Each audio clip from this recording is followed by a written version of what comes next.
ओम नमो भगवते वासुदेवाय नमो नमः। जय श्री कृष्णा। ओम नमः शिवाय। आप सभी को कार्तिक मास की हार्दिक शुभकामनाएं।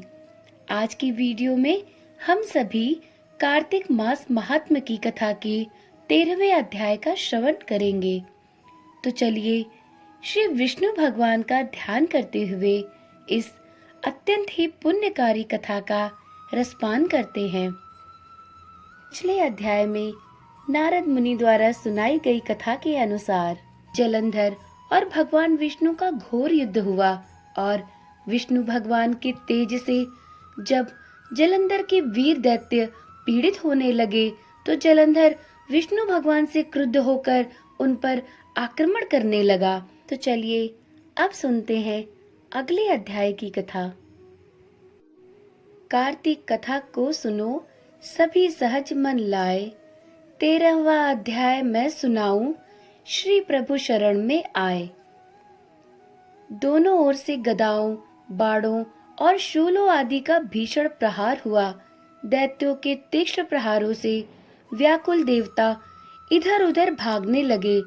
तब देवताओं को इस तरह भयभीत हुआ देख गरुड़ पर चढ़े भगवान युद्ध में आगे बढ़े और उन्होंने अपना सारंग नामक धनुष उठाकर बड़े जोर का टंकार किया। त्रिलोकी शाब्दित हो गई। पल मात्र में भगवान ने हजारों दैत्यों के सिरों को काट गिराया। फिर तो विष्णु और जलंधर का महासंग्राम हुआ। बाणों से आकाश भर गया। संपूर्ण लोग आश्चर्य करने लगे। भगवान विष्णु ने बाणों के वेग से उस दैत्य की ध्वजा, छत्र और धनुष बाण काट डाले। इससे व्यथित हो उसने अपनी गदा उठाकर गरुड़ के मस्तक पर दे मारी। साथ ही क्रोध से उस दैत्य ने विष्णु जी की छाती में भी एक तीक्ष्ण बाण मारा।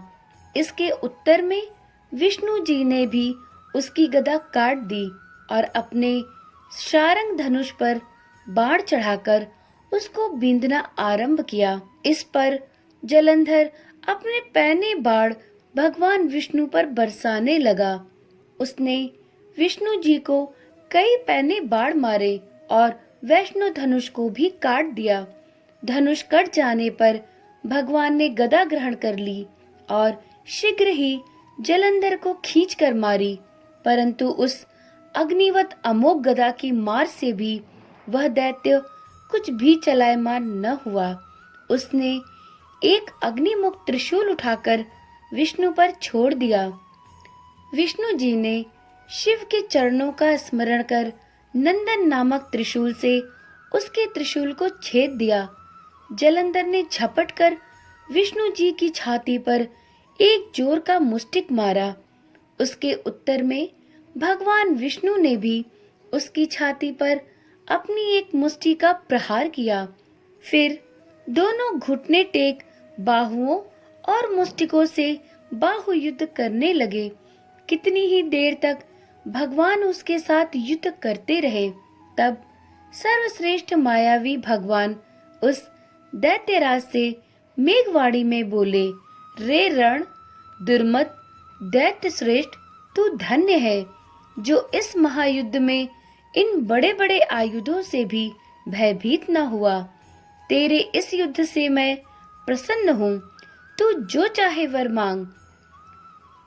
मायावी विष्णु की ऐसी वाणी सुनकर जलंधर ने कहा, हे भावुक, यदि आप मुझ पर प्रसन्न हैं तो यह वर दीजिए कि आप मेरी बहन तथा अपने सारे कुटुंबियों सहित मेरे घर पर निवास करें। नारद जी बोले, उसके ऐसे वचन सुनकर विष्णु जी को खेद तो हुआ, किंतु उसी क्षण देवेश ने तथास्तु कह दिया। अब विष्णु जी सब देवताओं के साथ जलंधरपुर में जाकर निवास करने लगे। जलंधर अपनी बहन लक्ष्मी और देवताओं सहित विष्णु को वहां पाकर अत्यंत प्रसन्न हुआ। फिर तो देवताओं के पास जो भी रत्नादि थे सबको लेकर जलंधर पृथ्वी पर आया। निशुंभ को पाताल में स्थापित कर दिया और देव, दानव, यक्ष, गंधर्व, सिद्ध, सर्प, राक्षस, मनुष्य आदि सबको अपना वंशवर्ती बना त्रिभुवन पर शासन करने लगा। उसने धर्मानुसार सुपुत्रों के समान प्रजा का पालन किया। उसके धर्म राज्य में सभी सुखी थे। कार्तिक मास महात्म की कथा का 13वां अध्याय संपूर्ण हुआ। तो एक बार प्रेम से बोलिए, श्री विष्णु भगवान की जय, श्री नंद गोपाल की जय। वीडियो में सुनाई जा रही कथाएं यदि आपको पसंद आ रही हो तो इस वीडियो को अवश्य ही लाइक करें और आगे आने वाली कथाओं को बिना किसी रुकावट के सुनने के लिए इस चैनल को भी सब्सक्राइब करें। इस चैनल पे प्रतिदिन शाम को 7 बजे कार्तिक मास महात्म की कथाओं का श्रवण कराया जा रहा है। यदि आप इन कथाओं को सुनने के इच्छुक हैं तो कृपया इस चैनल को अवश्य ही सब्सक्राइब करें, जिससे बिना किसी अवरोध के आपको निरंतर कार्तिक मास की कथाएं प्राप्त होती रहें। तो चलिए कल मिलते हैं कार्तिक मास महात्म की कथा के 14वें अध्याय के साथ। ओम नमः शिवाय।